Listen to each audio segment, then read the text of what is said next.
নমস্কার বন্ধুরা, education culture YouTube চ্যানেলে তোমাদের প্রত্যেককে স্বাগতম।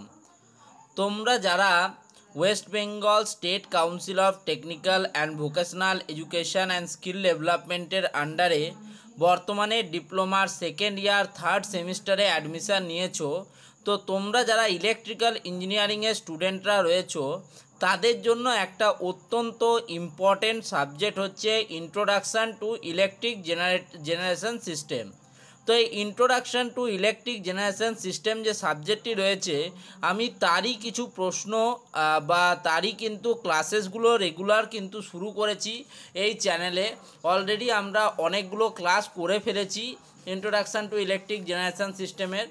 এখন আমরা শুরু করেছি ইউনিট 5, যেখানে আমরা পড়ছি economics of power generation and interconnected power station. Unit 5 তোমাদের মোস্ট ইম্পর্ট্যান্ট একটা ইউনিট, কারণ এই ইউনিট পড়লে তোমরা কিন্তু আইডেন্টিফাই করতে পারবে বিভিন্ন ফ্যাক্টর যেগুলো ইকোনমিক ইউজ অফ পাওয়ার জেনারেশনের সাথে জড়িত এবং ইন্টারকানেক্টেড পাওয়ার স্টেশনকে সংযুক্ত করে। তো এই যে economics of power generation and interconnected power স্টেশনের অলরেডি আমরা 5.1 অর্থাৎ রিলেটেড টার্মস এবং 5.2 base load plant and peak load plant নিয়ে অলরেডি 3টে ক্লাসে কিন্তু আলোচনা করে নিয়েছি। আজকে আমি তোমাদের চতুর্থ ক্লাস আনছি। এখানে আমরা আলোচনা করব 5.3 আন্ডারে লোড কার্ভ নিয়ে। দেখো, লোড কার্ভ এমনিতে কিন্তু একটা অনেক বড় জিনিস।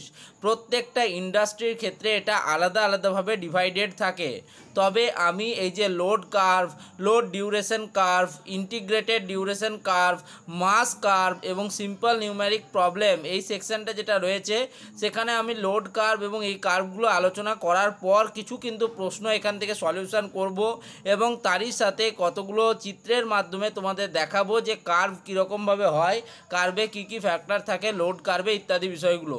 তো চলো আজকে শুরু করা যাক। সবার প্রথমে লোড কার্ভ, পরের ভিডিওতে আমি আলোচনা করব লোড ডিউরেশন কার্ভ এবং ইন্টিগ্রেটেড ডিউরেশন কার্ভ নিয়ে, এবং লাস্টে আমরা মাস কার্ভ এবং নিউমেরিক্যাল প্রবলেম করব। তো আজকে আমরা আলোচনা করব লোড কার্ভ নিয়ে। তো লোড কার্ভ কি, আগে আমাদের জানতে হবে লোড কার্ভ জিনিসটা কি। তো দেখো, a load curve is a graph that plots the electrical power demand over a specific period of time. একটা নির্দিষ্ট সময়ে কোনো একটা গ্রাফ যেটাকে পাওয়ার ডিমান্ডের সাথে সেটা সমতুল্য হবে বা সংযুক্ত হবে, তাকে আমরা বলবো লোড কার্ভ। অর্থাৎ লোড কার্ভ হলো মূলত একটা গ্রাফ যেখানে আমরা ইলেকট্রিক্যাল পাওয়ার ডিমান্ডকে একটি নির্দিষ্ট সময় রেসপেক্টের নিরিখে চিহ্নিত করে থাকি। সাচ অ্যাজ এ ডে, একটা নির্দিষ্ট দিনের ক্ষেত্রে পাওয়ার ডিমান্ড, এ মান্থ একটা নির্দিষ্ট মাসের ক্ষেত্রে পাওয়ার ডিমান্ড, বা অর এ ইয়ার একটা নির্দিষ্ট বছরের ক্ষেত্রে power demand. Okay, analyzing this curve is essential for power system engineers to manage electricity generation and plan future capacity effectively plant হবে। ওকে, তো কিছু বানান ছোটোখাটো মিস্টেক হয়ে থাকে, তো সেগুলোকে ইগনোর করতে পারো। তো প্ল্যান্ট ফিউচার ক্যাপাসিটি এফিসিয়েন্টলি। তো আমাদের এই যে লোড কার্ভ, এই লোড কার্ভ দ্বারা আমরা এটা বুঝতে পারি যে একটা নির্দিষ্ট পাওয়ার সিস্টেমের কি পরিমাণ ইলেকট্রিসিটি জেনারেশনের প্রয়োজন এবং ভবিষ্যতে আমরা প্লান্টকে কিভাবে তার ক্যাপাসিটিটাকে ইমপ্রুভ করতে পারি এবং তাকে এফিসিয়েন্টলি ইউজ করতে পারি। এরপর আমরা পড়ব ক্রোনোলজিক্যাল লোড কার্ভ, যেটাকে অনেকে কনভেনশনাল লোড কার্ভও বলা থাকে। তো chronological load curve also known as conventional load curve. This type of graph plots the variation of load in kilowatt or megawatt against time in a sequential order. মূলত এটা একটা নির্দিষ্ট load ভ্যারিয়েশনকে সময়ের রেসপেক্টে কিন্তু plotting করতে সাহায্য করে কনভেনশনাল বা ক্রোনোলজিক্যাল লোড কার্ভ। এক্স অ্যাক্সিসে আমাদের থাকে টাইম, যেখানে আমরা একটা দিনের নির্দিষ্ট ঘন্টাকে চিহ্নিত করি, এবং ওয়াই অ্যাক্সিসে থাকে আমাদের লোড ডিমান্ড, যেটাকে আমরা কিলোওয়াট বা মেগাওয়াটে চিহ্নিত করে থাকি।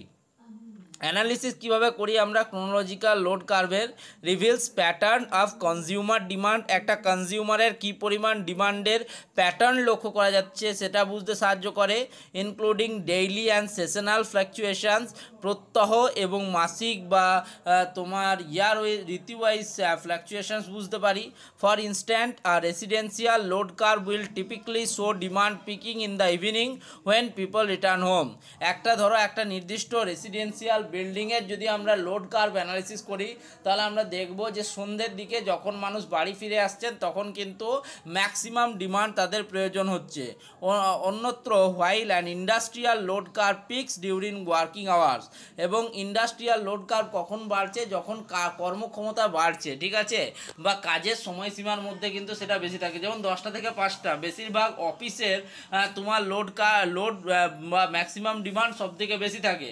অন্য সময়ে যদি আমরা দেখি তো রাত্রি 10টা থেকে সকাল 6টা পর্যন্ত ডিমান্ড অনেক কম থাকে, ঠিক আছে, এটা অফিসের ক্ষেত্রে বললাম। এবার হচ্ছে দেখো information derive from a chronological load curve. একটা ক্রোনোলজিক্যাল লোড কার্ভ থেকে আমরা কী কী ইনফরমেশান পেয়ে থাকি? Maximum demand, the highest point of the on the curve represents the peak load during that period.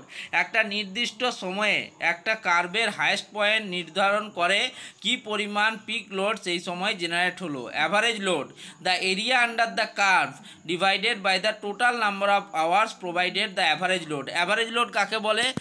কার্ভের যে টোটাল নাম্বার অফ আওয়ার্স আছে average লোডের সাপেক্ষে তাকে ডিভাইড করলে আমরা কিন্তু পেয়ে যাই। অর্থাৎ কার্ভের নিচের যে এরিয়া রয়েছে সেটাকে যদি আওয়ার্স দিয়ে আমরা ডিভাইড করি তাহলে আমরা অ্যাভারেজ লোড পেয়ে যাব। Energy generation, the total energy produce during the period is equal to the area under the curve. Area under the curve কী বলছে? টোটাল এনার্জি প্রডিউস এই পিরিয়ডের মধ্যে কত হয়েছিল সেটা এরিয়া আন্ডার দি কার্ভের সাথে ইকুয়াল হয়। Operating schedule, the curve helps decide the sequence and timing for operating different generating units. Okay. Load factor, the ratio of the average load to the maximum demand over a specific period. অর্থাৎ একটা নির্দিষ্ট সময়ের ব্যবধানে যদি আমরা বলি তাহলে average load এবং ম্যাক্সিমাম ডিমান্ডের যে তোমার ডিভিশন তাকেই আমরা কিন্তু বলে থাকছি তোমার লোড ফ্যাক্টর। এবার আমি যদি তোমাদেরকে বোঝানোর খাতিরে বলি তো লোড কার্ভ আমাদেরকে সেই পরিমাণ ইনফরমেশান প্রোভাইড করে যেখানে একটা নির্দিষ্ট এলাকায় এবং একটা নির্দিষ্ট সময়ে ইলেকট্রিসিটির যে পরিমাণ ডিমান্ডের প্রয়োজন। দুটো জিনিস মনে রাখতে হবে, নির্দিষ্ট এলাকায় বা নির্দিষ্ট অঞ্চলে নির্দিষ্ট সময়ে নির্দিষ্ট অঞ্চলে নির্দিষ্ট সময়ে যে পরিমাণ ম্যাক্সিমাম পাওয়ার ডিমান্ড আমাদের প্রয়োজন হয়, ম্যাক্সিমাম ইলেকট্রিসিটি বা পাওয়ার ডিমান্ড আমাদের প্রয়োজন হয় তাকেই আমরা কিন্তু লোড কার্ভে চিহ্নিত করি। যেহেতু লোড কার্ভ একটা গ্রাফ বা কার্ভ সেই জন্যই কিন্তু আমরা এটাকে করে থাকি।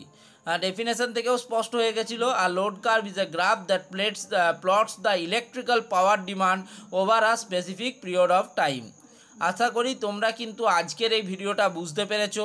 তোমাদের load curve, load duration curve, mass curve সব কিন্তু ছবি এঁকে এঁকে প্রত্যেকটা বোঝানো হবে। তবে এই যে পুরো যেটা আমরা পড়াচ্ছি সেটা কমপ্লিট করে নেওয়ার পর, যাতে তোমাদের 5.3টা কমপ্লিট করে নেওয়ার পর আমরা কিন্তু কার্ভগুলো বুঝতে পারি। ওকে, সেক্ষেত্রে আমাদের আরও সুবিধা হবে। দেখো তোমাদের অনেকেরই এই অসুবিধাগুলো হতে পারে, পাওয়ার ডিমান্ড কী জিনিস, পাওয়ার কনজামশন কী জিনিস, অ্যাভারেজ লোড কী জিনিস, ম্যাক্সিমাম লোড কী জিনিস, লোড কয় প্রকারের হয়, তো এগুলো নিয়েও কিন্তু ডিটেলসে ভিডিও আসবে। তবে তোমাদের কিন্তু স্বতঃস্ফূর্ত যোগদান চাইছি এই ভিডিওগুলোর উপরে। ঠিক আছে, ধন্যবাদ বন্ধুরা। আশা করি ভিডিওটা তোমরা বন্ধুদের সাথে অবশ্যই শেয়ার করবে।